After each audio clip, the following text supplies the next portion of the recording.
Good afternoon, everyone. Hello, good afternoon, everyone.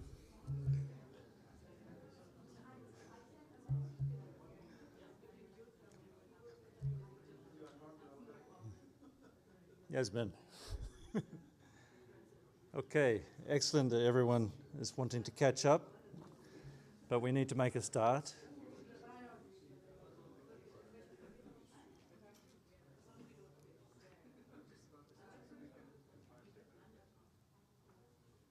Okay. No, stay here.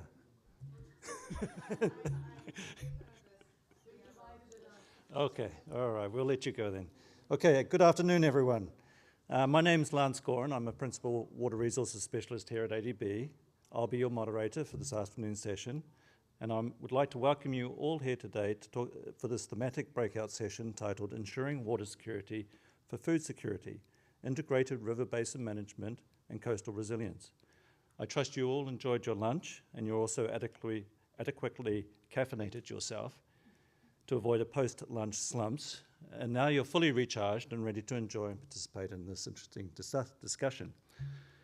This session will comprise a keynote presentation provided by Dr. Mark Smith, the Director General of the International Water Management Institute, followed by a lively panel discussion of outstanding speakers representing various organizations working across the river basin management landscape. During the panel discussion, we would like audience members to also fully participate, so please be ready with your questions and comments. But first, I'd like to make some opening remarks to help set the scene and explain a little bit why we're talking about river basins in a food security forum. In September 2022, ADB announced its food security ambition to provide at least $14 billion over the period 2022 to 2025, and a comprehensive program of support to ease worsening food crises in the region and to improve long-term food security by strengthening food systems against the impacts of climate change and biodiversity loss. Last year at COP28, 159 countries signed the Declaration on Sustainable Agriculture, Resilient Food Systems and Climate Action, which affirms that agriculture and food systems must urgently adapt and transform in order to respond to the imperatives of climate change. 2 of the 5 objectives of the Declaration are strengthening the integrated management of water and agriculture and food systems to ensure sustainability, and secondly, maximizing the climate and environmental benefits while containing and reducing harmful impacts. Food and water security are closely interconnected. Water is essential for agricultural production, which is the primary source of our food supply. Adequate and reliable water resources ensure that crops and livestock can be grown and maintained, contributing to food security. Conversely, water scarcity can lead to reduced agricultural productivity, impacting food availability and increasing the risk of food insecurity. Sustainable management of water resources is therefore crucial for ensuring a stable and sufficient food supply. This link highlights the importance of integrated water resources management approaches to support agriculture and food systems. Irrigated agriculture is a major water consumer, often accounting for about 80 to 90% of freshwater withdrawals in Asian countries. While irrigation boosts agricultural productivity and food security, it can also strain water resources, especially in arid and drought-prone areas. Over-extraction for irrigation can lead to declining groundwater levels, reduced river flows, poor water quality, and ecosystem degradation. Many irrigation systems are underperforming, and therefore modernizing these irrigation systems can play a major role in ensuring water and food security. Water quality is a critical component of water security. Contaminated or poor quality water can lead to reduced agricultural yields and may affect the health of livestock and crops. The use of polluted water in irrigation can introduce toxins into the food chain, affecting both the safety and nutritional quality of the food produced. Moreover, waterborne diseases from the contaminated water sources can reduce the workforce available for agricultural production. Water quality in river basins significantly impact coastal communities, ocean health, and the blue economy. When rivers carry pollutants, excess nutrients and sediments from agricultural runoff, urban discharge and industrial waste into the oceans, it leads to issues like eutrophication and dead zones that can harm marine ecosystems. This degradation not only affects biodiversity, but also undermines the blue economy. Ensuring water quality is essential not just for maintaining the health of the agricultural systems and safeguarding the quality of food produced, but also for protecting ocean health and supporting economic activities that depend on clean and vibrant marine environments. Lastly, natural capital, such as rivers, aquifers, wetlands and forests play a crucial role in ensuring water security and quality. These ecosystems naturally filter and purify water, regulate water flow and sustain the water cycle, thereby supporting the availability of quality water for agriculture and human users. Degradation of natural capital can diminish water quality and reduce water availability, impacting both food production and human health. Thus, preserving and enhancing natural capital is essential for maintaining ecosystem services that ensure water security and consequently food security. So in summary, there is a very complex relationship between the river basin management, land use management, water security, food security, protection of ecosystems, and climate resilience. Bringing these issues together under an integrated framework with coordination amongst all stakeholders is needed to ensure basin health, coastal health, and ocean health. And with this in mind, I would now like to invite Dr. Mark Smith to provide the keynote address.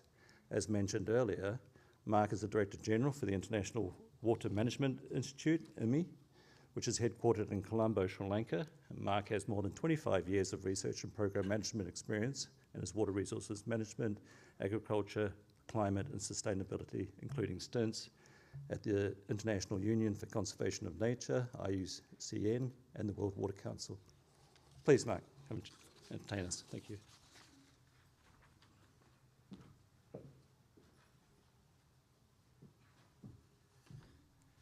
Thank you, Lance, and good afternoon, everybody. It's a real pleasure to be here and to, maybe if we could bring up the slides, please, and indeed to be able to take part in this session, which is on a theme that I really strongly welcome, more discussion around water security for food security. I think everyone understands that water is essential for agriculture and for food systems. And indeed, most in this room, I would expect, know that freshwater withdrawals around the world are mostly for agriculture, 70% globally, and 90% in many places, many countries as well. And yet, in policy dialogues and in the global debate on food security and on water security, most of the time, these discussions miss each other. Agriculture uses most of the water, but yet the agricultural sector is, I would say, very often vastly underrepresented in priority setting on water. So if we look, for example, at the UN conference on water that took place last March in New York, despite being such a substantial part of the problem, the voices of agriculture were not strongly heard in that conference, or strongly enough heard in that conference. And we saw also in the 2021 UN Food Systems Summit, for example, that the voice of water struggled really to be heard in that process as well. And I think fundamentally what is underlying that phenomenon of these dialogues missing one another is a misreading of what's really an intricate codependency of the water system and food systems, and a misreading of water risks in food systems. Water is not just another production input for agriculture and food. It is an existential risk to food systems, and that is not well enough understood. Resolving that, finding ways of managing those codependencies and those risks is complex, as you were outlining, Lance, and it does require us to be able to really manage complexity and embrace complexity in how we take on those challenges. So what I'm going to talk about, therefore, in these few minutes is how we take on that challenge. What is the experiences that we have to build on as we look into the future? I'm going to cover what I term 5 wicked water problems and what those teach us about this codependency of water security and food security, how these are reflected in the water management challenges, in the challenges for basin management in this region. And I want to talk a little bit about IWRM, Integrated Water Resource Management, and how we can use that, or how that provides a basic organizing framework for addressing this kind of complexity. And then share with you some of the results from research as well as practice that show how to tackle those 5 wicked problems as part of an integrated basin management approach to strengthening water security and food security. So that's what I'm planning to cover.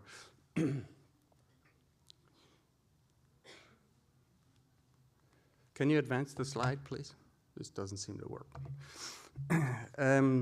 Okay, so before I get into these 5 wicked water problems, first, what do we mean by water security?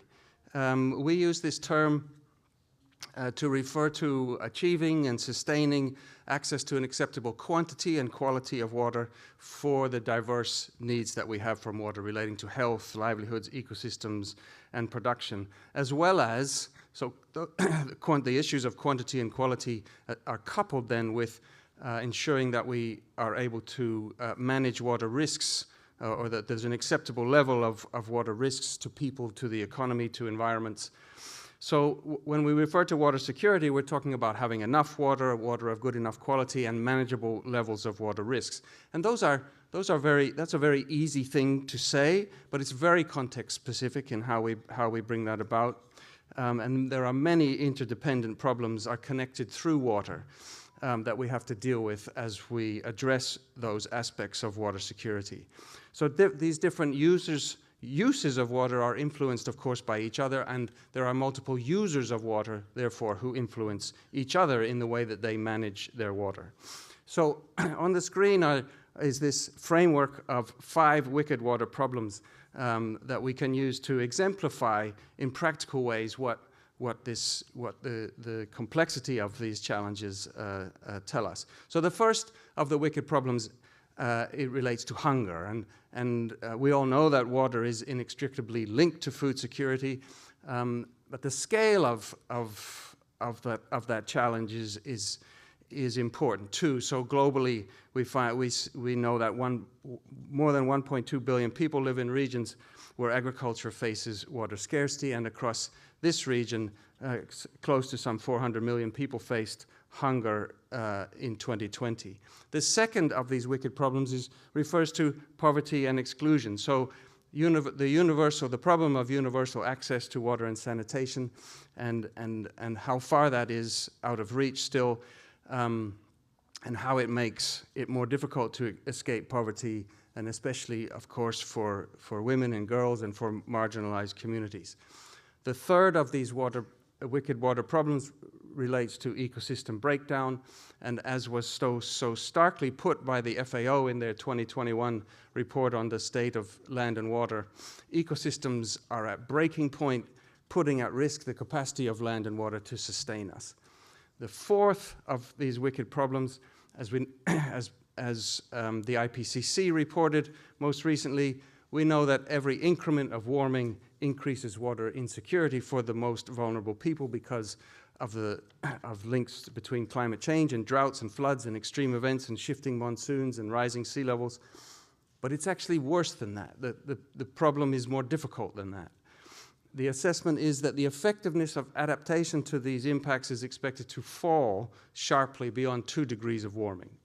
And the implication of that is that the time we have to achieve water security is finite. And this is an unprecedented situation, not something that we've faced before in either water security or food security. And the future of water security, therefore, depends, yes, on climate change adaptation, but also on climate change mitigation. The final of my wicked problems is deep uncertainty. Again, this is a new and unprecedented challenge for water management.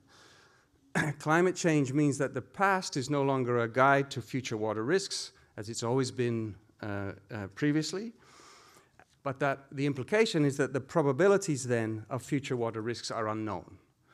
We can't quantify them in the same way that we have before. So we have to reconfigure the way we manage droughts and floods and water scarcity and so on. So new ways of integrating water risks into planning and investing and how we manage water.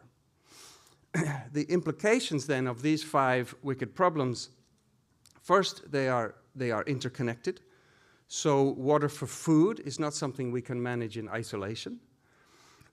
And second, if we leave other problems beyond water for food unresolved, then that in itself leaves water insecurity as a risk for future food security.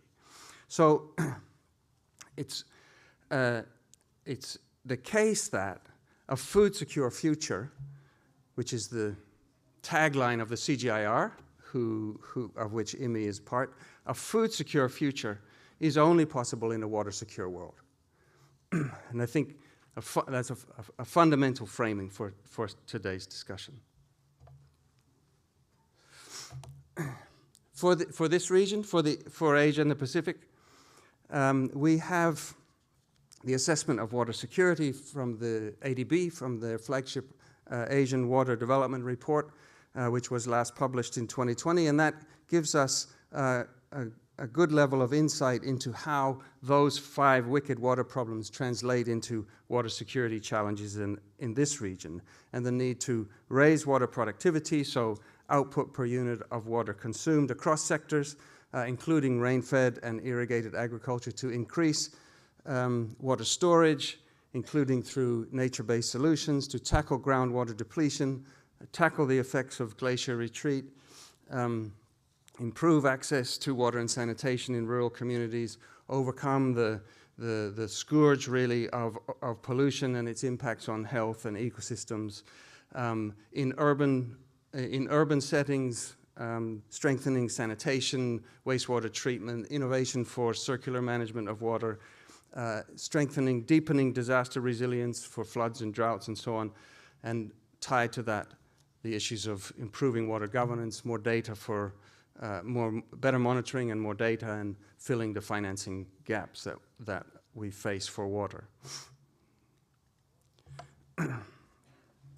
So a few minutes then on integrated water management. So how should we manage this complexity, this complex codependency of challenges and their technical and social and economic and political dimensions, as well as the interactions that they have across sectors and across scales, from local through to national and regional and basin scales and so on. So in the world of water management, we hear a lot about integrated water resource management, or IWRM, and calls for IWRM. What we mean by this is a coordinated approach to management across sectors and scales, across users, while meeting also the needs of ecosystems. And my impression is always that in food and agriculture, that when the topic of water management comes up, the prescription is, well, we need IWRM and we need to higher water use efficiency in agriculture. And neither of those, they're very simple to say, but neither of them are simple to undertake. In the case of IWRM, it's built conceptually on a set of basic principles that guide IWRM. And in what you see on the screen on the left, in black, are the 4 original, what they call pillars for IWRM. So a legal and policy and institutional framework, including planning, the application of technical solutions and the capacities to do that, infrastructure and financing for infrastructure. And these are principles that have been in place since the 1990s, and they existed before that too, and they've been applied in water management reforms and policies across many countries at this point. But the critique is very often that they're too top-down, they're too technocratic, they don't properly reflect the real messiness of water management, and the realities that it takes place in a constant and noisy process of negotiation. So in work that I co-led around the time of the World Water Forum in 2018, we proposed 2 additional pillars for IWRM, which you see in red. And these were first, effective change management for multi-level, multi-stakeholder processes in water reforms, so trying to reflect that messiness and the need for negotiation. And the second was what we called operating mechanisms for IWRM, so strategies for practical problem solving underneath that framework of integrated water management. And what we meant by the latter then was that IWRM is a general conceptual framework. It elicits lots of debate, but we can work with it just as a general conceptual framework. And under this are a whole variety of different approaches for integrating that are tailored to delivering practical solutions for specific types of problems. So here's where we see the water, energy, food nexus, which people will have heard of, source to sea management, another form of integration, and integrated river, lake, or groundwater basin management. So then back to the focus for today, water security for food security. And what we take away from this is that water security for food security is embedded in the integration of water management across users, across risks, sectors, and scales. And the foundation for this integration is in legal policy and in institutional frameworks. But that this has to be complemented by practical strategies for problem solving. So what then are practical science-based approaches for tackling these interconnected wicked water problems? And in integrated basin management, I think the place to start is with ecosystem management. And here, a key is water allocation. So within the limits of available water, how much can be allocated to agriculture, to energy generation, to cities, industry, and to aquatic ecosystems, and according to what timing of flows. On regulated rivers, to work that out, we apply environmental flows methods. So working out the flows that should be left in a river to sustain river ecosystems and ecosystem services while meeting the multiple demands that there are for water use. Embedded in that is, again, a lot of complexity. So to provide the analytical inputs to decision-making and negotiation of water allocations that are needed.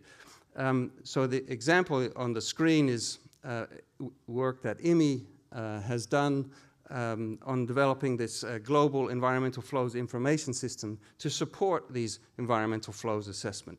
And in the example of the Indus Basin, we're working in the CGIAR Nexus Gains initiative to introduce environmental flows into planning for Indus Basin restoration. So large-scale, big-scale issues of water allocation. So it's still on the theme of ecosystems. We zoom out now from the rivers and wetlands to the basin, and this is where we pick up on the mention that Lance made in the introduction of natural capital. So it's also key to protect, as we zoom out to the whole basin, to understand what is the natural capital and what is needed to protect it, to protect the ecosystem services that we receive from forests, from grasslands, from wetlands, indeed from agricultural landscapes, and the benefits that they provide for water supply, for filtration and improvement in water quality, for water storage and risk reduction, and the way that in which those services are critical to food production. And we can frame this also, protection of natural capital as investment in natural infrastructure, and so start to consider how we protect natural capital alongside other investments that we make in infrastructure for water security. And finally, we should also consider the importance then of the interconnections between river basins and their management and the coastal zone and coastal resilience. So again, as Lance touched upon, the way that river basin management relates to the supply of sediment, to stabilizing downstream coastlines, to the importance of freshwater flows for conservation of mangroves and their importance for coastal resilience, the provision of fish spawning grounds, protection of water quality through management of water in the basin and control of plastic contamination and so on. So the next thing I want to consider is incorporating water management. I want to consider incorporating water management to tackle the problem of poverty and strengthening inclusion. And of course, there are many dimensions to this. But want to consider the enormous challenge of access to safe drinking water and sanitation. And here, inclusion is key. So ensuring representation and participation for women, for youth, for marginalized group, and so overcoming barriers to access. And the vulnerabilities, overcoming the vulnerabilities that are strongly influenced by exclusion, strongly influenced by gender, and so on. So including the vulnerability of WASH to climate change impacts and ecosystem degradation. And the example shown on the screen is assessments that we've made at IMI for the for community level risks for WASH in the Women for Water project in Nepal. So now we come to water for food. And within the framework of integrated basin management, the core question then for this forum, and one of the challenges indeed highlighted in the Asia Water Development Outlook report, is how to produce more food with less water. So raising water productivity. And this requires coordination of interventions across scales, as gains in productivity at one scale can create losses in other parts of the system. So again, that point that these issues are not, they're not as simple as they may seem. So coordinating interventions ranging from use of different genetic improvement in different seed technologies through crop diversification, improved agronomic practices at the farm level and soil and water conservation in rain-fed agriculture, for example, to irrigation scheduling, irrigation modernization, applications of new irrigation technologies, combining with that institutional reforms and asset management, and as we go up scales, the role of water pricing and markets, the role of value chain development, and so on. So the challenge of addressing of improving water productivity is in itself also an integration problem across scales. And finally, just to make note of the importance as we do that of looking at and understanding the trade-offs that there are between water and energy, food and ecosystems in basin management, and so optimizing and managing and negotiating across the water, energy, food and ecosystems nexus. So we've shown then the tools that we have, some of the tools that we have for integrated management for water, for ecosystems, food and energy, how we can address inclusion and gender equality and health and poverty. But we must add climate change as well to how we manage. And it's critical to understand as we do that climate change is in many respects, climate change is water change. And as I referred to earlier, as the IPCC has said, every increment of warming reduces water security for the most vulnerable people. Because climate change is increasing the risks of floods and droughts and extreme precipitation, shifting monsoons and river flows, causing glaciers to recede, and salinization because of sea level rise. So climate change is water change, and it is an existential risk, as I say, to food systems. And this is increasingly recognized, finally, after a lot of effort in key initiatives and global processes. So in the COP28 Declaration on Sustainable Agriculture, Resilient Food Systems and Climate Action, which you see at the top left of the screen, integrated management was one of the top priorities that was included. And in the Global Goal on Adaptation, also negotiated in Dubai at the last COP, the target for water sits alongside targets for food, health, and ecosystems. So there are numerous water-related adaptation strategies to help us address those challenges, from seed technologies through to irrigation and water productivity, as I referred to, through to crop insurance and anticipatory action related to water, early warning systems for drought and flood management, wastewater reuse and recycling, integrated water storage, and nature-based solutions related to wetlands, all provide contributions to addressing the challenge of climate change adaptation. And this leverages water system science, as I term it, leverages water system science from genes through to basin, so leveraging the capabilities across CGIAR, across that IMI brings to the table. But again, I reiterate this critical point that the effectiveness of these approaches and these strategies has been assessed to fall beyond 2 degrees of warming. And so that the available time that we have for building water security is finite. And climate change mitigation has to sit alongside these adaptation strategies for the purposes of water security.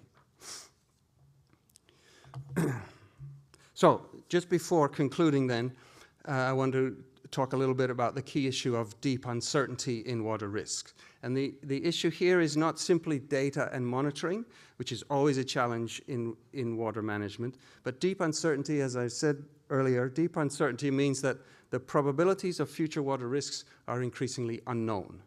In the past, water risks were quantified using our knowledge of historical hydrology, but with climate change, the frequencies of events are changing, and they will continue to change as the future unfolds. And this has really key implications that need to be better understood, including in the agricultural and food community.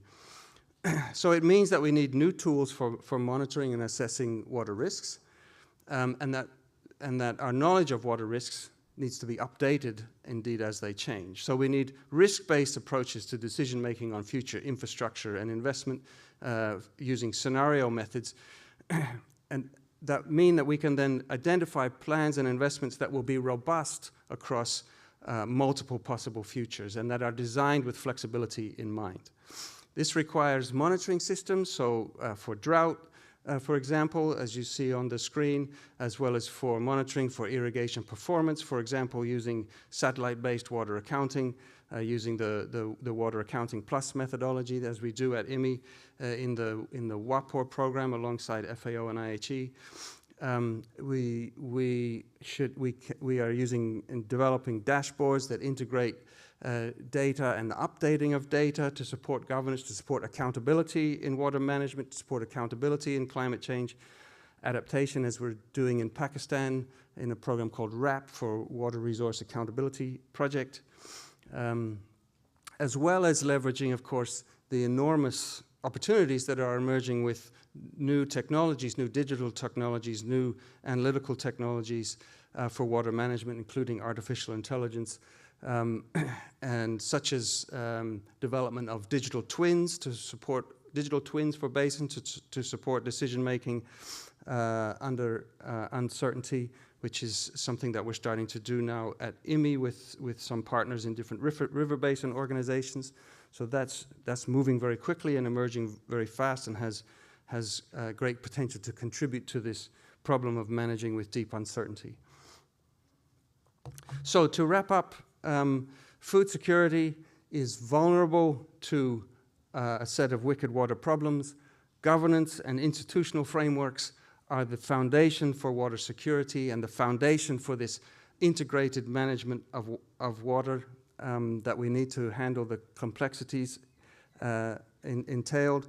Integrated basin management then combines problem-focused, science-based tools across users and sectors and scales and types of risks and so on. But climate change is creating a finite window of time for adaptation and for achieving water security. And in that, as we approach that finite window of time, we're having to retool how we understand and manage water risks and take on this challenge that we see coming at us very quickly. I think that if we're going to have a food secure future, that's going to be possible only in a water secure world. This is a complex set of issues, it needs approaches that work effectively with complexity and with all of the different contributions that different actors can make. And I look forward now to an excellent discussion of how we make sense of all that in terms of really effective ways of moving forward. Thank you.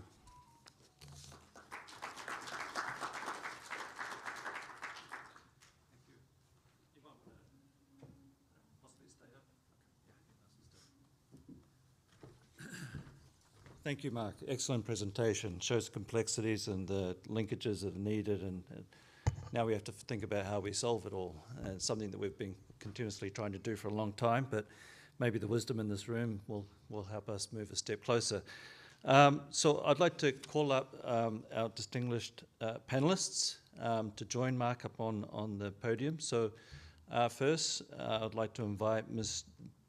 Jyotsana Puri. Jo. Oh, Jo is the Associate Vice President for the Strategy and Knowledge, I should say, at the International Fund of Agricultural Development. Thank you, Jo. Where should I sit? Oh, you can choose. Where would you like? Yeah, please. Up to you.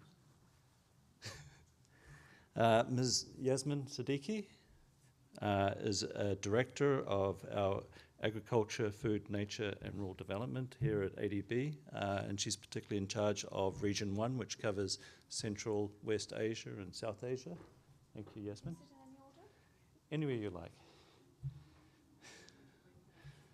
Mr. Sakir Bhaskar, who is the Senior Joint Commissioner at the Ministry of Jal Shakti, India, which is the Ministry of Water Resources for India.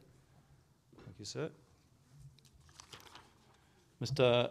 Oshon Yi, who is my colleague, a Principal Water Resources Specialist at the Asian Development Bank, and he's in our Natural Capital team, and normally based in Beijing, but very lucky to have him here. And lastly, Ms. Alessi Tuga, I pronounced that right. She is the Food Systems Program Lead at the Pacific Community, which is an international development organization owned and governed by 27 country and territory members, and it supports sustainable development by applying people-centered approach to science, research, technology across all the sustainable development goals. And I added that extra bit because your organization was new to me, so I wondered if maybe it was new to many people here in the room. So thank you so much for coming. And you're normally based in Suva, Fiji, right? So thank you. So I would like to try and make this as interactive as much as possible. So please do feel free if you're in the audience and you have a comment or question, do please just put your hand up. We have a microphone in the middle of the room. I'm going to get the discussion going, I've got a number of pre-cooked questions here already, which I've shared with the panelists, and I'm sure they're prepared all night and their responses for it. So we'll go with one round first, and then we'll open it up to see if any of the audience would like to join in, and if not, then I have some more questions also organized. So let's see how we go. Okay, so the first question is to Jo. Since you're in the middle, you get to go first. In your role guiding IFAD's strategic initiatives in climate, agriculture, food security, and with the added responsibility of upholding environmental safeguards, could you please elaborate on how IFAD integrates the complex issues of river basin management, including watershed environments, ecosystems, and water security in the planning and evaluation process of your new programs? How does IFAD balance these integral environmental elements in its core mission objectives? You can choose to answer this question or answer one that hasn't been asked. How does IFAD approach this subject in summary? How many hours do I have? 3 minutes. Let's go with 3. Yeah, thank you so much, Lance. So I'm going to try and see if I can break it up because it's a really big problem, right? And after the excellent keynote presentation that we saw from Mark, I think starting off from there's no food secure future without a water secure future. I think I paraphrased that a little bit, but okay, poetic license. I think what we need to address is how do we do this operationally? And frankly, for me, that's the challenge that Mark threw to us, right? We know what we need to do, and we've got to figure out how to do it. So IFAD, as you all may know, we work in more than 80 countries, and we work with smallholder farmers. So that's the first part of what I really want to state, is that it's really critical for us to work on water, primarily because almost, well, as Mark said, almost all of agriculture is dependent on water, but so is food security. 70% of our projects or investments, and we have a 3-year program of work of approximately $10 billion, and we leverage approximately 1:5. What that means is that we've got to really ensure that because we are a lending organization, we've got to ensure that, our investments are safeguarded and are not as risky as one would think. So whether we are looking at Nepal, whether we are looking at China, whether we are China, Bangladesh, Indonesia, and I'll try and give you a couple of examples, or whether we are looking at large parts of Africa where most of our investments are located as well, water becomes central for us. Second is also highlighting the fact that climate is a very big part. So 90% of our climate portfolio is adaptation related. And I think the IPCC lays out that 60% of adaptation problems today are water related. So that becomes the other salient feature or attribute of our overall investments. And then the third thing, just to go and give you a sense of the results that we are seeing, and then I'll talk for a minute or two about the investments. But the results that we are seeing, so when we looked at our portfolio of $8.5 billion that finished in 2021 for our replenishment, we realized that we were able to show, with the help of counterfactuals, so against those areas where IFAD is not going in with its program of work, we were able to show that we were improving the resilience of our targeted populations by more than 10%, so actually 13%. And it's statistically significant, so that's important, right? So we were able to show that. And given that 70% of our overall portfolio has water-related components in it, we can attribute that, amongst many other things, because this is really a management problem, to clearly the interventions that we are taking forward. So the kinds of interventions that we are doing are really to ensure that smallholder farmers are able to access water, are able to ensure that we are working with them in a watershed ecosystem. And watershed ecosystem, of course, I'm speaking to the converted here, is essentially where all of the rainwater is getting collected and all of those areas around where fresh water is collected from. So given that aspect, almost all of our investments have a watershed lens that we use. And there our interventions really focus then on looking at drought-tolerant crops and neglected and underutilized species, like in India, it's arhar or yellow lentil, right? In areas of, and India, by the way, 54% of India is either highly water distressed or extremely highly water distressed.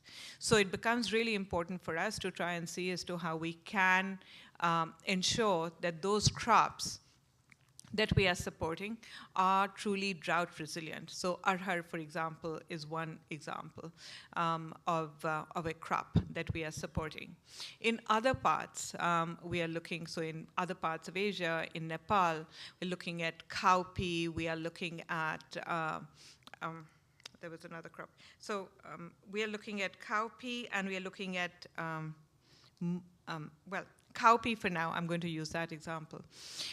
The second thing we are looking at is also ensuring that something that is the non-cool part of irrigation and or agricultural development, just basic things like lining canals, ensuring that there's not a lot of loss of fresh water when we are building irrigation canals.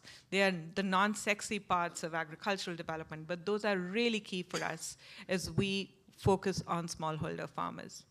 The third is looking at biochar-related investments, because we know that those can really help to increase fertility and ensure that there is an integrated development process that is espoused as we are working with smallholder farmers.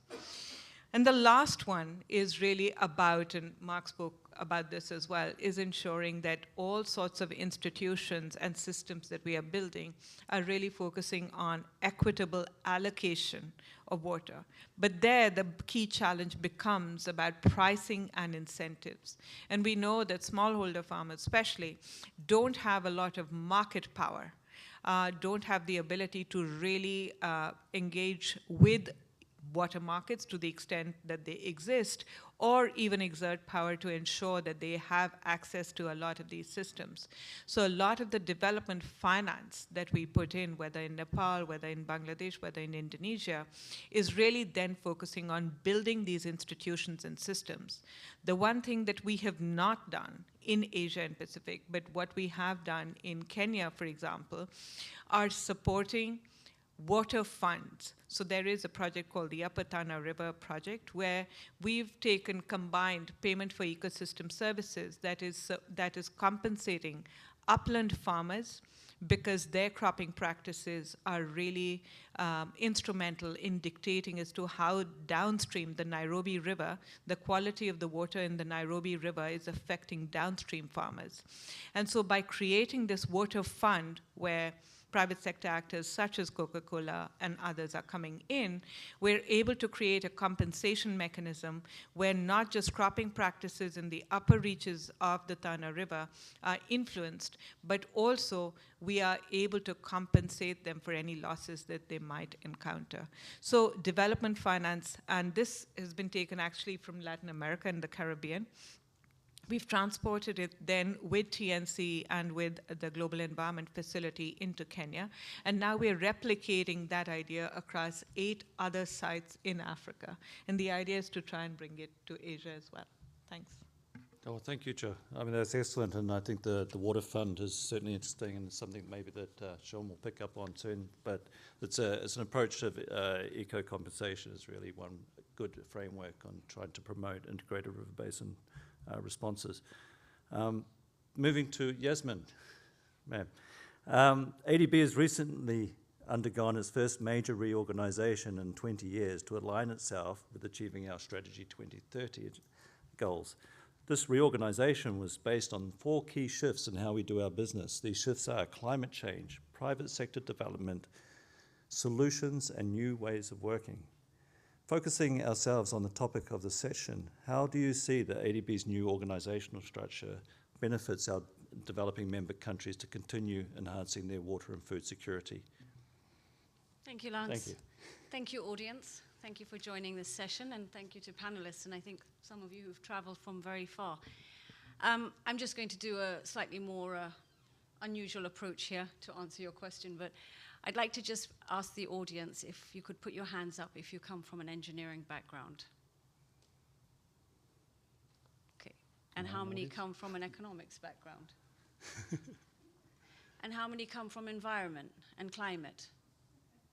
And how many from the private sector? Okay.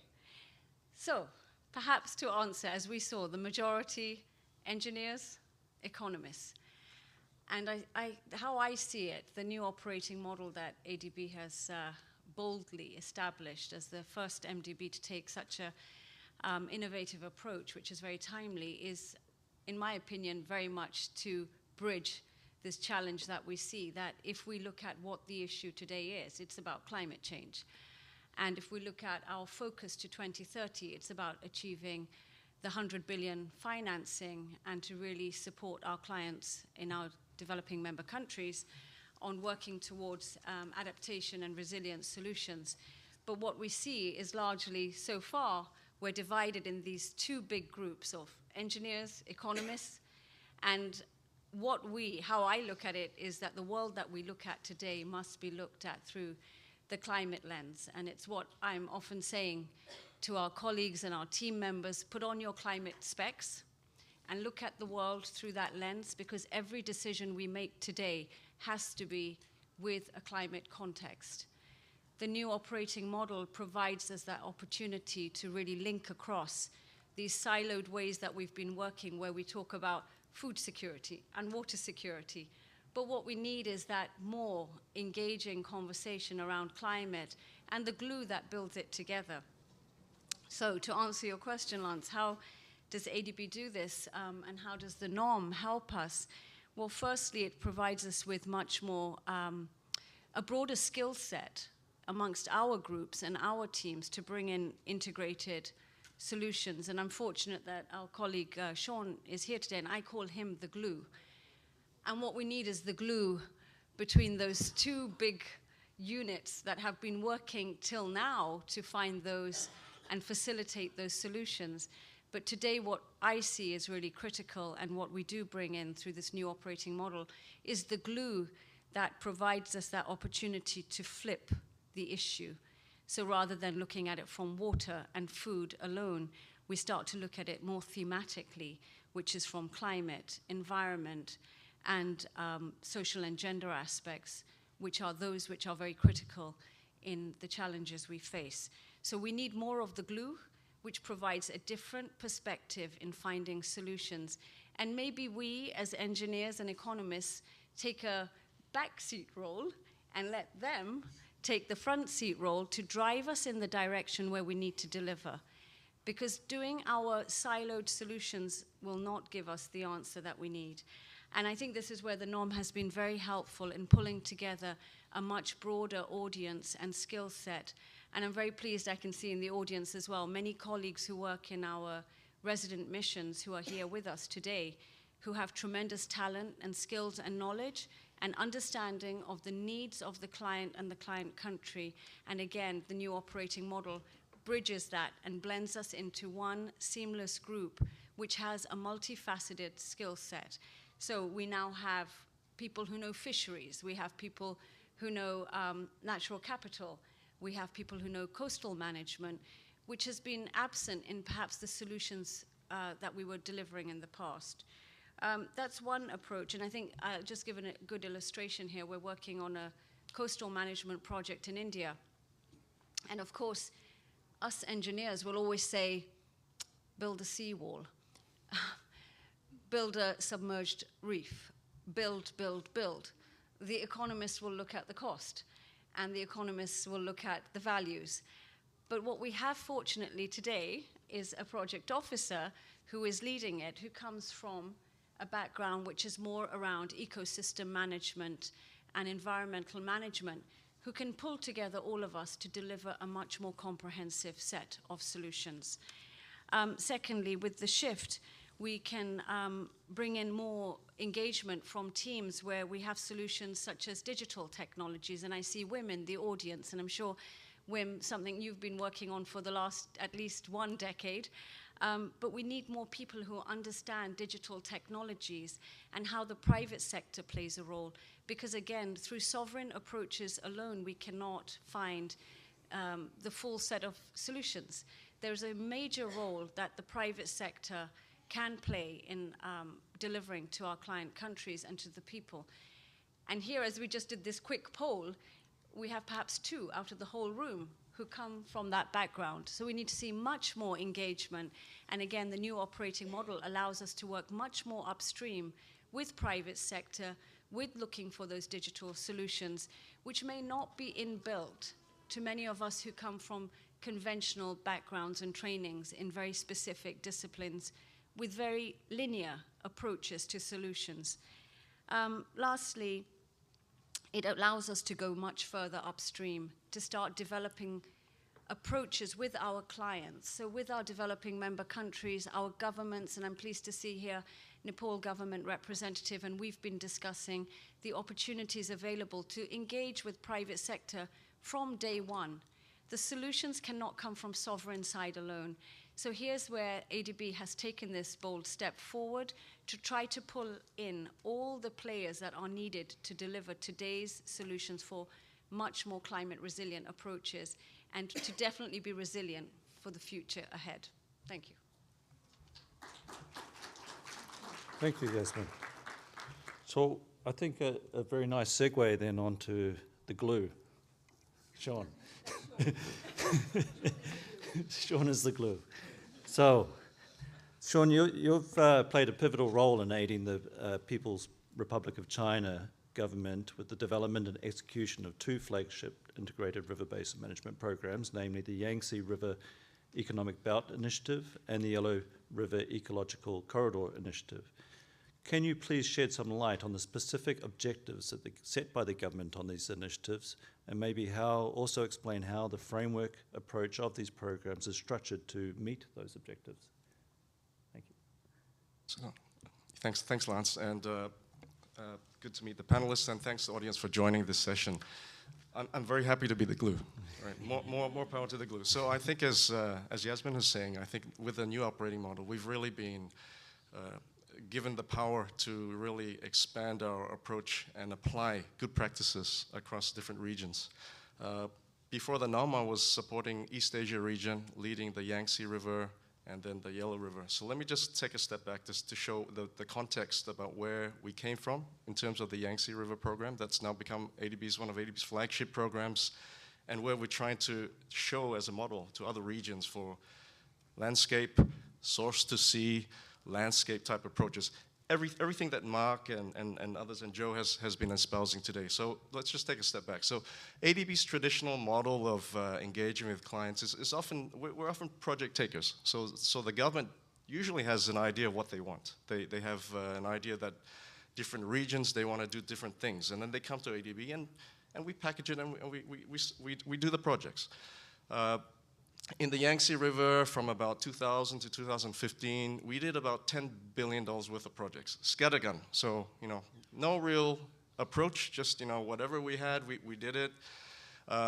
Timing-wise, we were very lucky as well. So we were in a team where we were working very closely with the government, where the government was also thinking about taking a step back and looking at it from a master planning at a river basin scale. So ADB, we took advantage of this timeliness, and we took a proactive approach where we decided, okay, we've done a lot of work, but let's take a step back and let's engage with the government proactively, work with them, not just at the central government level, but also at in the case of China, the provincial level, the county level.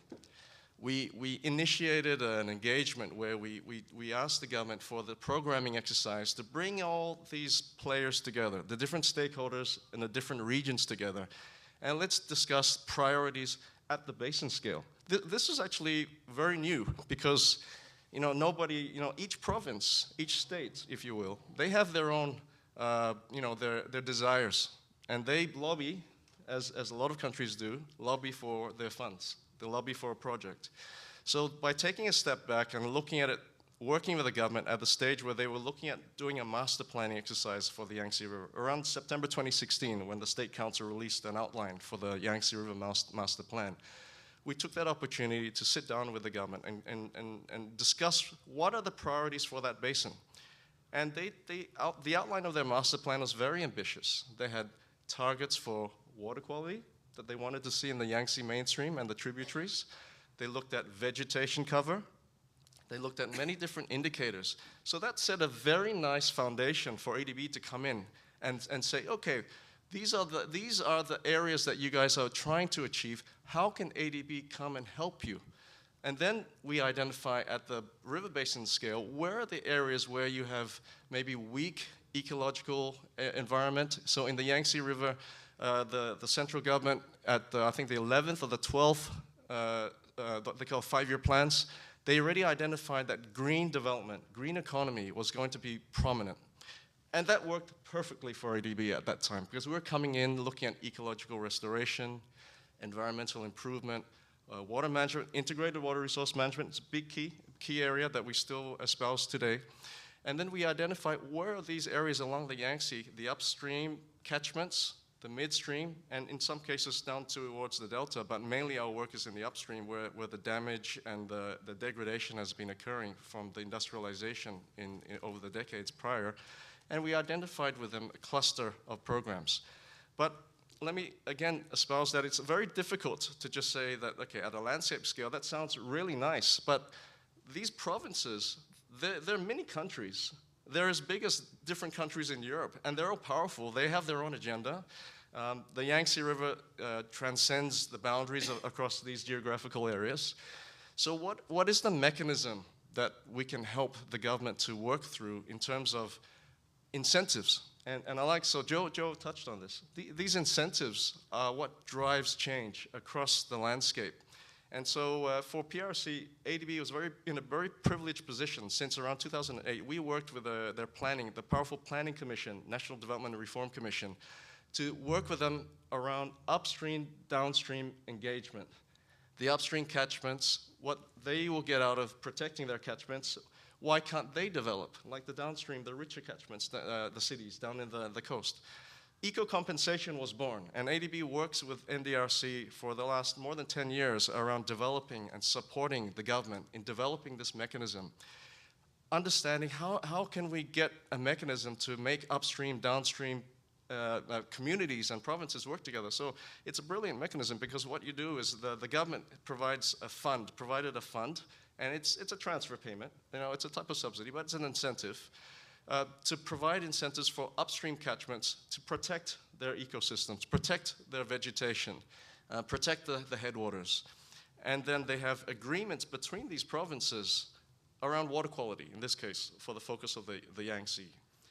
And then when these water quality targets are met, a payment is made from the downstream catchment to the upstream catchment. So already now we have a mechanism to make the different regions engage.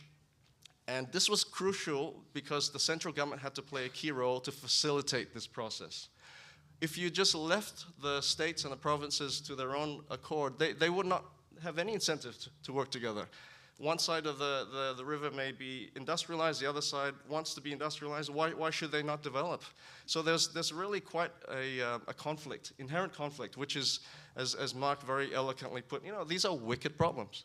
Multi-dimensional, multi-complex, multi-sector, changing goalposts, if you will. So with this mechanism, we managed to engage provinces, upstream and downstream, to work together, which was half of the problem, because the institutional aspects that the central government had to play a role in improving had to provide these incentives for the states to engage. So the role of the central government is actually quite key. Eco-compensation is basically a form of PES in many respects. It's a fund. There's vertical transfers and there's horizontal transfers. So vertical from the state, for the central government, down, and then also between states when they meet their water quality targets. So these incentives are absolutely key, and the policy reforms from central government level is also key. So ADB has also been fundamentally involved in the eco-compensation regulation. So my colleague Dome here has also been involved in that process to try to support the legislative and institutional change. The other one that I'll touch on is Yangtze River Protection Law. This was the first ever legislation that focuses specifically on a river basin. And it outlines specific areas on climate change impacts, disaster risk management, basin-wide information sharing platform using digital platforms for capturing data on monitoring the ecosystem habitat and the changes over time. So all of these things, when you have the support of the central government, so when ADB comes to the central government and helps them think about it from a river basin scale, you put in the upstream work to really get that agreement. And then the programming is actually much more smoother, because the government has a ready reckoner, if you will, about the types of projects that they need and what location, in what areas in the upper catchments or the degraded catchments that need to be fixed or upgraded to achieve the water quality targets. So it's very logical, and when we think about it, it's not rocket science, but it's about putting the effort in building the relationships and building the trust. In my career, and I've been a water planner. We talked about water allocation. I've been doing water allocation plans in Australia and in my previous life, wearing my engineering hat and looking at where extractive use, non-productive use. We do all of these things, but a lot of these problems are ultimately a social problem. So we can find an elegant engineering solution for all of these things, but ultimately, you get down to the crux of it. It's the client. It's ADB or it's other partners like IMI and FA or others. It's about talking to the client, understanding what they want, and proactively sharing what we can do together. It's about putting these different ideas together and packaging it in a way that is palatable. So now we're moving away from the Yangtze down to the Yellow River. So we've taken this model, and now we're scaling it and replicating in the Yellow River. So the Yellow River is very much a more purposeful and deliberative program, looking at it from first principles, looking at, how do we do this? And so we've been very successful, and now we've got more than $1 billion worth of pipeline, and it will still grow. And the beauty of the NOM now is that I'm now processing the coastal program in India with Region 1. So I'm taking that expert experience from many projects in the Yangtze and some in the Yellow. I processed the first Silk Road project in Yellow River. And we can now try to understand how can we adapt the lessons where appropriate. We can't just pick up and apply. Where can we then apply in another basin? But with the understanding that there's different governance systems, different country systems, but at the fundamental level, looking at the basin scale, that's the same. It's about that narrative and taking the client with us along the way to build that necessity of understanding and the trust and the collaboration, and working also with our development partners to make sure that we're not reinventing the wheel. The last point I will say is, why have we done all this? It's because, as Mark has said as well, the time is running out. So the reason why we've had to change our approach is because we can't do things the way that we've done before. We need to look at ways to synergize our investments for greater impact. So instead of a scattergun investment approach, which in Australia we call the Vegemite approach, the land care movement there, we just threw money everywhere. But then we decided now to look at more strategic co-benefits. How do we catalyze impact by working together with NGOs? So we worked with TNC on projects with the World Bank, for example, in Huangshan, when we did an eco-compensation scheme there in Anhui province. Downstream of that, the World Bank was working with TNC in Qiandao Lake. So there's these shifts in the way that we work. And so now I work closely with my counterparts in the World Bank in Beijing office, and also now we work with UNDP to try to understand how do we do this thing better. So it's a social problem, it's a social issue with engineering solutions, and there's just no way around to it. So it's about a model that we can try to apply in other regions, and now we've got Bangladesh as well, delegation coming to PRC to learn about this process, and we're trying to help them understand what we did and what are the processes that they can go through to achieve a similar outcome. So I'll leave it there. I'm sorry I've taken up a bit of my time, but happy to indulge if there's any other questions. Well, thank you, Sean. No, I mean, very comprehensive. I think you could probably talk for hours on the subject, but shows that what can be done in a very challenging, I guess, political, institutional, one of the largest rivers in the world, still achievable there. So hopefully we can learn a lot from those programs and apply them elsewhere. But moving away from a very integrated approach, we're going to dive back into engineering for a moment, because I'd like to ask Mr. Sakir a question about the role of irrigation, because as Mark alluded to in his keynote, was that irrigated agriculture is a predominant user of freshwater resources. And I do a lot of irrigation engineering work myself, and to me that's one of the lowest hanging fruit. If you can address irrigation, then you could probably solve a lot of the other water security and food security issues in the river basin. So from India government's perspective and the Ministry of Jal Shakti, what are some of the initiatives that you're doing at the central level that can help to address the, I guess, water use inefficiencies of existing irrigation systems? What can be done to raise the crop water productivity of irrigated agriculture systems and so forth? Please share with us. Thank you. Thank you. In India, we have very well realized the problem of the food security and also the water stress and the role of that is called, in India we call it SMF, that is small and marginal farmers. So realizing this issue, we have initiated a new scheme. It is called Modernization of Corn Area Development Works. So it will provide the pressurized water for the micro irrigation. The water will be supplied from any source. The source of the water may be anything, but however it should be an established source, and the water will supply the water from the established source up to the farm gate. So this will make the entire area, the common area is ready for the micro irrigation. So this will reduce our dependency on the groundwater, because in India right now the micro irrigation is very much dependent on the groundwater. So this is very important for us. And also the scheme that we have planned now, the life cycle is very less, is only for 2 years. So and also the area that we are planning now, it may vary from 50 hectare to 5,000 hectare of area. So that way also, since the area is less, we can take up many areas at a single time to and go at a very high speed to finish our work. As I have already told, so under this scheme we shall be combining all sources of water available in area, that maybe the surface irrigation canals, maybe some tanks, maybe some ponds, or any water bodies, or even the groundwater also, if there is no other source of water is available. Then now we hope that using this micro irrigation, the farm water user efficiency can be increased up to 90%.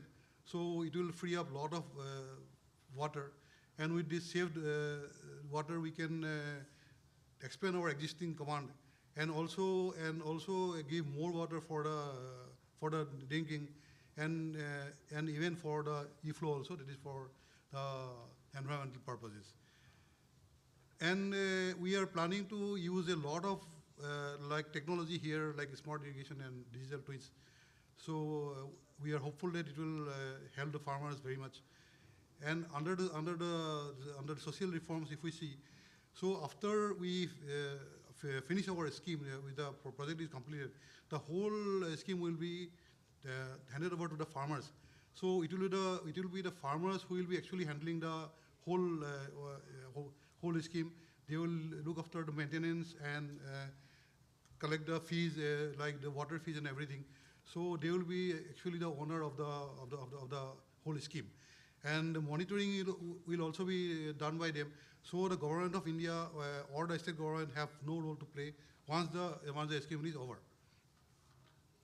Now the scheme is also not in, we are planning to execute the scheme all over India. So there are like 28 states in India.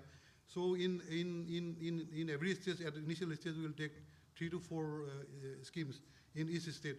So that way we can cover the entire country also, and it will also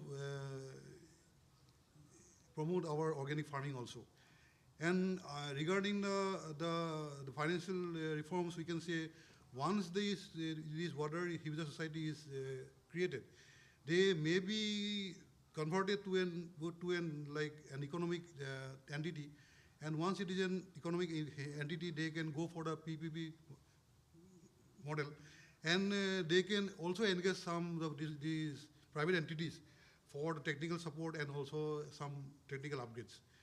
So also under this scheme, we will be giving incentives to the states if they finish their schemes before the time, that is the stipulated time of 2 years, or if they are able to attain the e-flow water for the e-flow. So the scheme, in a nutshell, we can say that what we think now is the SMF is the key for the sustainability, productivity, and efficacy and the efficacy of an irrigation projects. So until and unless we empower them, we give them the ownership of the scheme, it is not possible to have the food security and the water user efficiency, whatever we are planning now. So this SMF should be strengthened, and our planning is to so what we think that with this sense of ownership by this SMF, the projects can be made more sustainable, and with this we can lessen the burdening on the water resource department of our states. So role of the sovereign will be very, very less. That way we can achieve a lot of things. Thank you. Thank you. Yeah, no, thank you. So quite a comprehensive program to really modernize a large scale, 80,000, what is it, how many, 80 million hectares of irrigation? Initially, actually, we are planning 2.45 lakh hectare. Okay. And this is for phase 2. And when we go for the phase 2, so it will be like it's a Much scheme, larger, yes. so very Much large. larger, very large. But ticks all the boxes in terms of incentives, to the states as well as to the farmers to modernize their systems and to promote water-saving efforts, environmental flows. So Yes. very nice. Thank you. Now I'd like to move on to Ms. Alessi. So this is coming down to the very downstream end of the basin, because one of the objectives of this whole session was to try and show some linkages between what we do at the river basin level has an impact on the oceans and the coastal zones. So you come from Pacific, largest ocean that we have, and you're directly focused on the food issues and the marine life in the Pacific. Sorry. Considering the intricate connection between river basins and the coast ecosystems, can you please share with us the impact of river basins activities on the coastal areas, and maybe draw from local contexts where you can provide examples of where the human activities in the river basins have led to degradation of these coastal and marine ecosystems, and possibly what are some of the solutions that you think would work well? Sure. Bulavanaka, everyone. It's a pleasure to be here today. Thank you, Lance, for the invitation. I guess before I answer your question, just to quickly, I know you mentioned or explained about SPC, the Pacific Community, the organization I represent, but I thought I'd just quickly just throw in a few more lines, but also just the general water circumstances in the region. So SPC is an intergovernmental organization. We're a member-based organization, so owned by 27 Pacific Island countries and territories, where the region's, we'd like to think we're the region's premier technical and scientific organization. So we have technical expertise that cover over 27 sectors, from agriculture and forestry to coastal and oceanic fisheries, geosciences, water, energy, and so on. And also all grounded in people-centered approaches. So we've got also a massive human rights division in our organization. So I sit in the Land Resources Division, but I am one of 4 flagships. We've created 4 flagships under the SPC strategic plan, of which one is food systems, gender, oceans, and climate change. And the idea is to promote integrated approaches across the organization, which is not the easiest thing to do, because there's a lot of scientists and technical folk in our organization who, they come in just to do their technical work and all the technical engineering solutions and so on. So there's a few of us that need to sort of, bridge that scope around where is it that we can actually work together and be more efficient. And our members, our ministers and our leaders have really put water and ocean resources at the center of our priorities and our work. All our leaders endorsed the 2050 strategy of the Blue Pacific continent, so really reinforcing not just the oceanic resources in terms of the Pacific Ocean, but also all waterways and tributaries and all sorts of areas where we can access water. Our countries have fragile water resources. We're very small. We've got countries that have 1,000 people, 1,500 to places like PNG, which have over 7 million. So very varied in terms of number of people, but also in terms of resources. So the Melanesian countries particularly, very strong land-based agrarian activities, but of course wanting to focus on coastal resources where water is really a fundamental issue and challenge for us. We, of course, have seen lots of natural challenges in terms of cyclones and hurricanes, and of course too much water also causes a lot of problem in the Pacific. So we're from an extreme of having limited or no water to having lots of water also poses some challenges for us. Water and health, water and sanitation particularly is a big one, and that's really sort of what's been in terms of our water division. Have found that quite challenging with access to communities or the lack of access to poor sanitation. So a lot of that have been really around disposal of domestic waste, really poor management of that. So lots of pathogen introductions into the water systems. We've also started to build up our One Health capacities in the Pacific or in our organization, because we recognize that it's not just about food systems, but embracing more a One Health approach, because it's about animal health, environmental, and human health. So really trying to push that agenda through.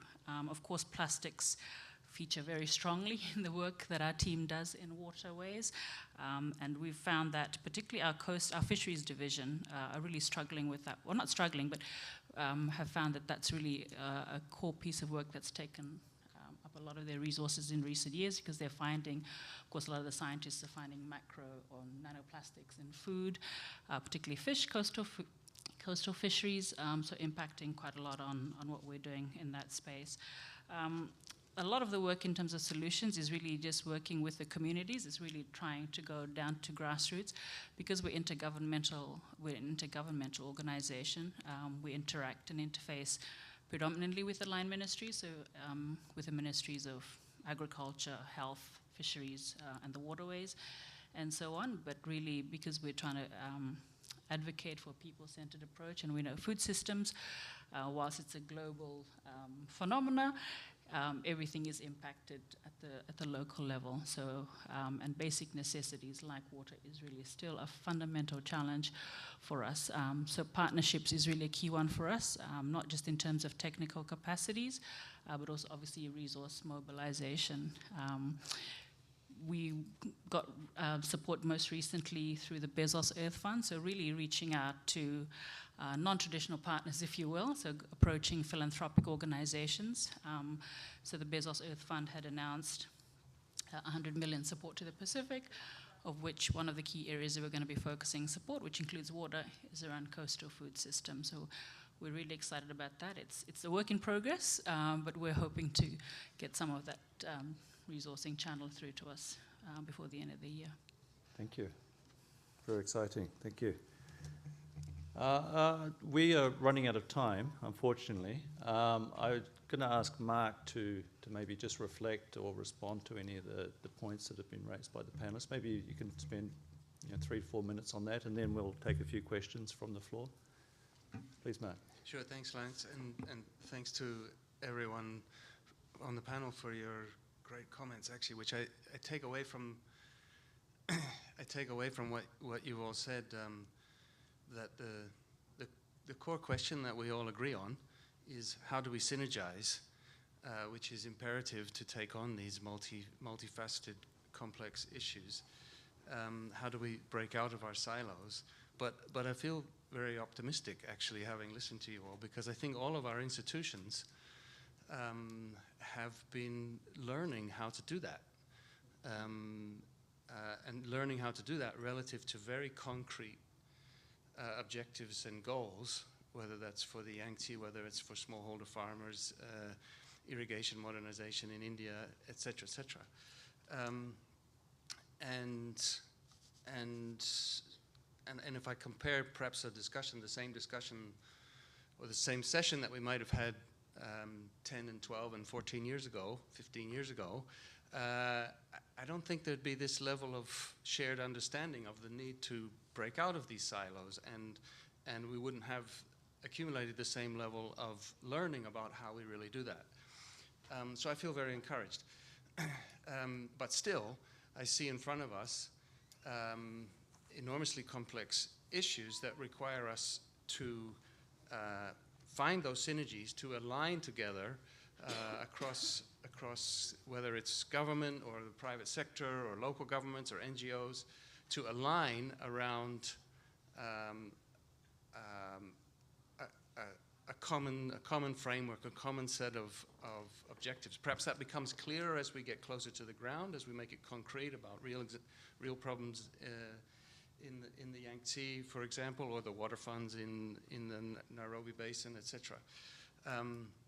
But how do we find that alignment? And certainly for IMI, the role we play amongst the ecosystem of institutions that are working on all this, we're a knowledge, research, and innovation institution. But as we've been looking over the last year at our strategy for the next 7 years and asking ourselves, right, how do we make sure that we are contributing with what we bring to the table to this search for synergies, to the need for collective action around which we can all align. And so that's as we'll publish our strategy or launch our strategy in next month in Bali at the World Water Forum, and that's at the crux of it. How do we be more effective with the mandate we have as a knowledge research and innovation institution to help contribute to and help drive and the kinds of synergies that we need to resolve these complex challenges in the time that's available to us to really get on and make a difference and do things. So thanks. Great. Thank you, Mark. Okay. So do we have anyone in the audience that'd like to raise a question or make a comment? If you do, yes, please introduce yourself first. There's a microphone in the middle. If you're targeting a specific panelist, please also refer to them. Thank you. Is the microphone working? Can someone help? Hello, I'm Annabelle Kabanban. I'm the country manager of Wetlands International Philippines. Here we go. This is addressed to everyone. Okay. It may be a pointed question to ADB. How can we work together here in the Philippines, for instance?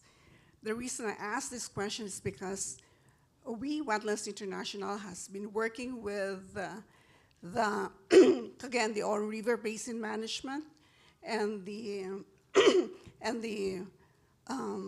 CSR arm of a fruit plantation company in the Bukidnon watershed, and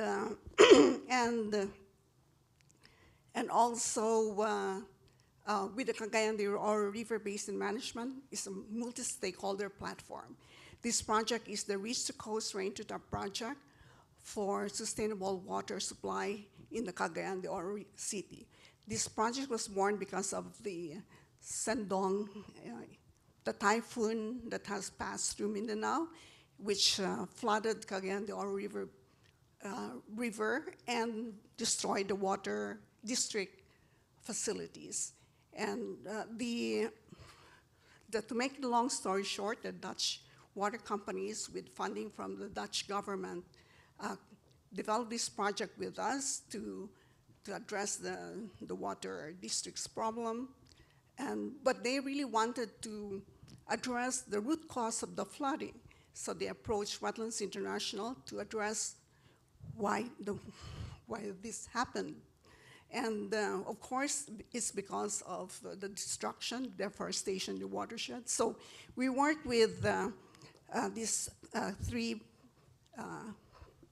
components for work package 2, which is to reduce the risk to flooding. Component 1 is to reforest the watershed using reforestation, working with the communities, and this is a pilot, by the way, and then with the Cagayan de Oro River Basin Management to promote payment for ecosystem services, because restoration of the watershed would cost some money, and they worked with us, with Wetlands International, to come up with a hydrological model and decision support tool so that there will be a tool that can be used to communicate with stakeholders that if you do reforestation in the forest, this will have an impact on the flooding or reduce the risk of flooding downstream. I'm a marine biologist by training, but I do know the problems that we face in the coastal waters with regards to pollution, sedimentation, and others, so that's why we are involved with this project. And I hope that we can work together. Oh, thank you so much for sharing that.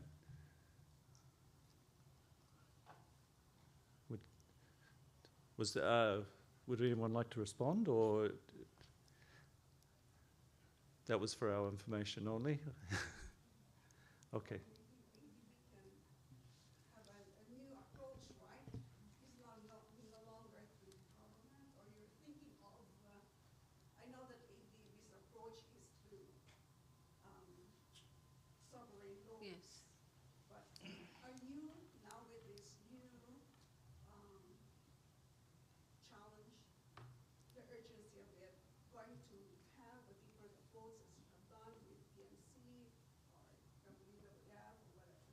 Thank you. No, your project, it really demonstrates how working across these different organisations can help, and you're nice to know that you're a marine biologist, but you're actually recognising that the issues are upstream in the basin, and we're trying to resolve the watershed issues that will hopefully improve the marine life as well. Thank you. Yeah. Any other questions? Yes, I see two hands down the back. Maybe we'll just take these. Yeah, it's a short question, Lance. So yeah, thank you. just want to check on the scale of operation, because as I spoke on the social issues when you go down to the grassroots level, apart from the clearances and all those stuff in most other countries. So sorry, I didn't introduce myself. Yes. Swaminathan from India. But then how do we really see at a scale of basin or sub-basin or at a watershed scale? So which will be a kind of a viable unit in which you can little drill down and then start working? Because we have been hearing at the basin level, Murray Darling, or you say the Greater Mekong region, are not more than 5 or 6 basins for the last 40 or 50 years, if I remember correctly. But then how do we really see the new norm from ADB's lens, and how do we go down to the level where it can be applied in the large scale? Hope I made my point clear. I think the point is, how do you take like an example from the Mekong or the Murray-Darling, but actually apply that at a much smaller scale at the local level watersheds? Would that be correct? That's what I'm asking, because when you look at very big, the investments are big, clearances, the associated issues, and what you talked about, the social problems at the community level. So you have so many complexity coming in. So how do we reduce the scale from basin? Either you go down to the level of sub-basin level or at a watershed level. Okay. So I just wanted to understand what is that, where you can go for scalability. Because I couldn't hear for the last 40, 50 years beyond this 5, 6 basins where you are successfully implemented. Thank you. Yasmin? Yes, thank you. Hello, Mr. Swaminathan. Nice to see you. Thank you for your question. So just, of course, as you say, there's been this historical work on the major basins, but just to give you a couple of examples of more recent work that we've been doing in other countries. We have an example where we have gone down into more of the sub-basin, and a good example is from India that Lance would know very well as well, in Karnataka state, where we've been working on the Krishna River Basin, which of course is a vast river basin. But what we've done is gone with the government, identified with the government the key sub-basins, and then using selective criteria, again in consultation with the government, worked on which is a priority sub-basin that we could commence with, just due to the scale of that river basin. Now, in the case of the Krishna River Basin, the selected sub-basin has been selected because it's a closed basin and doesn't trigger any of the interstate challenges that often exist in many river basins. So we've started using that as I wouldn't say a pilot, but as the entry point. The lessons learned from that are then to be replicated by the state itself in the other sub-basins. So that's one example. Another quick example I'll give you is a recent work we've commenced in Uzbekistan, and our colleague is here from the government. And we're working on the Amudarya River Basin, which is, of course, not comparable to the Yangtze and so on, but has its own set of issues. And again, there, what we've done is we've used a climate risk-based approach. So we've done a downscaling of global climate models to the river basin level, picked out the critical locations where you've got the hotspots of climate risk, and used that as the entry point to address your priorities which are linked to climate risk. So working again with the government to identify the risk hotspots, and then coming up with a roadmap, an investment plan with the government using risk-based approach. So I think from what we're looking at now in a number of countries, Tajikistan, Pakistan, Armenia, Georgia, is using risk-based entry points and using risk as our priority rather than trying to look at the entirety. I hope that answers your question.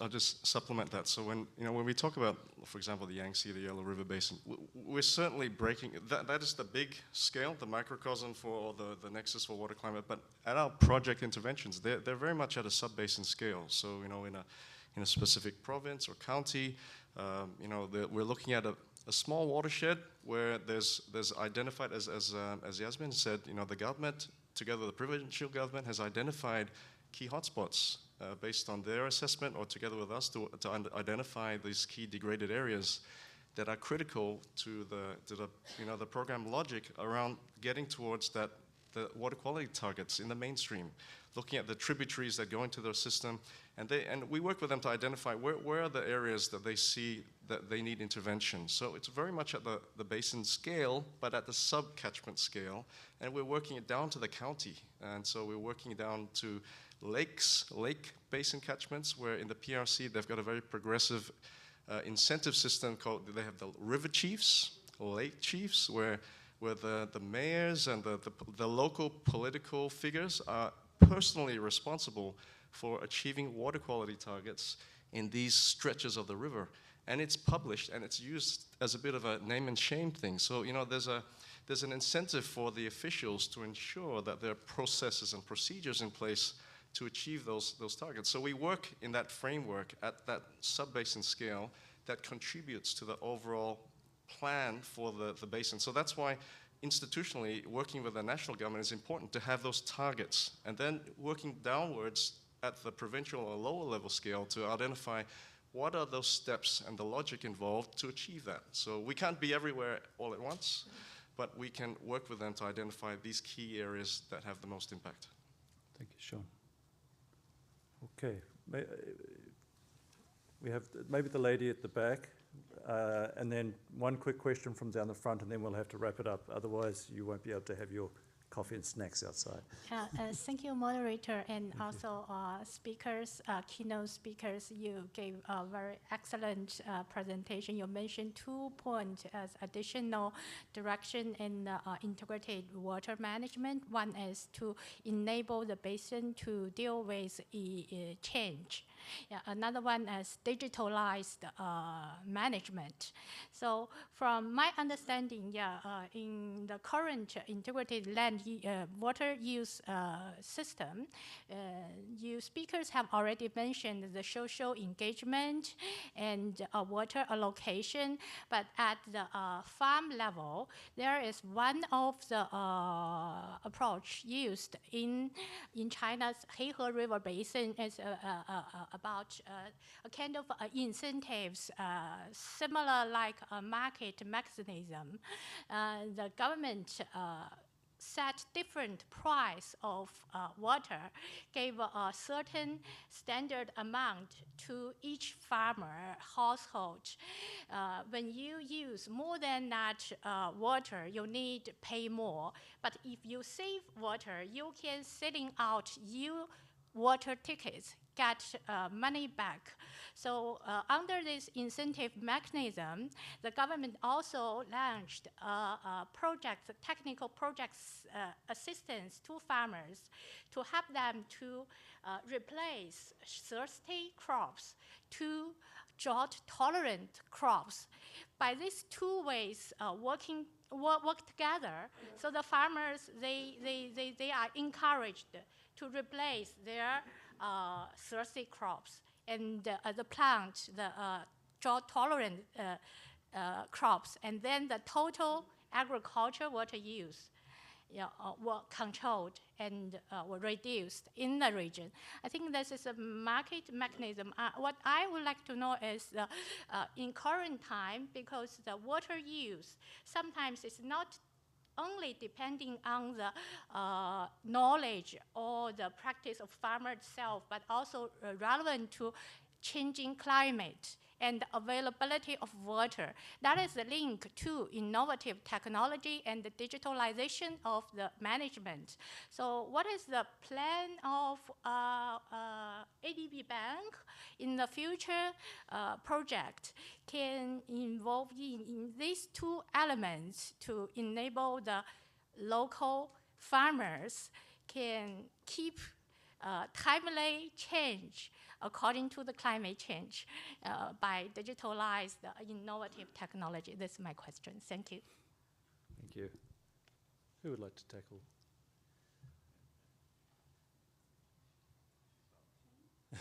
I just thought I'd give someone else a go. But I think that's a very good point. And one of the drivers for our work in China is one of the more, I guess, sophisticated clients, if you will, is these regional global public goods, of which knowledge is critical. So a lot of these practices that we have also worked with in China, for example, we will then share with other DMCs when the context is appropriate to do so. So, for example, you mentioned the water saving tickets. Very much these incentive mechanisms, these innovative and market-based mechanisms, these are things that we've been looking at very closely. And also looking at things like valuation of ecosystem services, natural capital accounting, and as you're aware, ecosystem assessment that you and your agency is doing. We're looking at how we can reconcile these different practices and apply them in a more practical way in other regions. Because at the end of the day, it's still incentives. Farmers are not incentivized to change if they don't see the benefit of doing different practices. They won't change. And this is universal, wherever you are when you talk to farmers. So I think it's critical to capture these things. And in our PRC program, we've got a regional knowledge sharing initiative, RKSI, where we're trying to capture these approaches and showcase them as innovative examples that can be learned from in other regions. So certainly, knowledge right now is one of the fundamental public goods that we're trying to promote. Can I just add to that one? Sorry for ADB hogging the responses here. But please, colleagues, if you have any points to add. Maybe we can also hear from India government as well on this. But just PRC is, of course, perhaps one of the great examples we have of very advanced approaches on cost recovery, payment for ecosystem services. But largely that's also because you have an enabling environment created in which this can be achieved. In many of the countries we work in, which are quite vastly different in terms of the enabling environment, ADB and other development partners play an important role in supporting government to help create those conditions.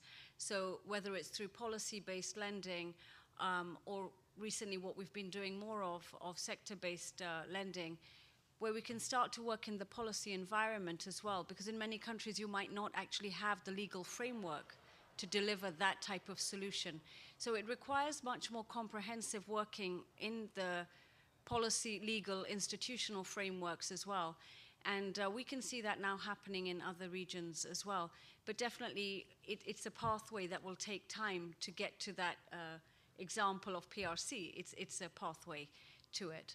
And I think in other countries, while we're on that journey, we do have to attempt various approaches. And I think, again, it comes back to the use of technologies and in some ways also empowering farmers with knowledge and information so that they can make the choices. And our irrigation systems are also modernized into be able to moving towards much more demand-based systems. And I think we have a very good example from India in Madhya Pradesh, where we have a fully pressurized pipe system, which then gives much more control. So I think it's a combination also where you haven't got the full framework around you of finding solutions through other mechanisms, including empowerment of the user at the end of the day, who has to be our ultimate client.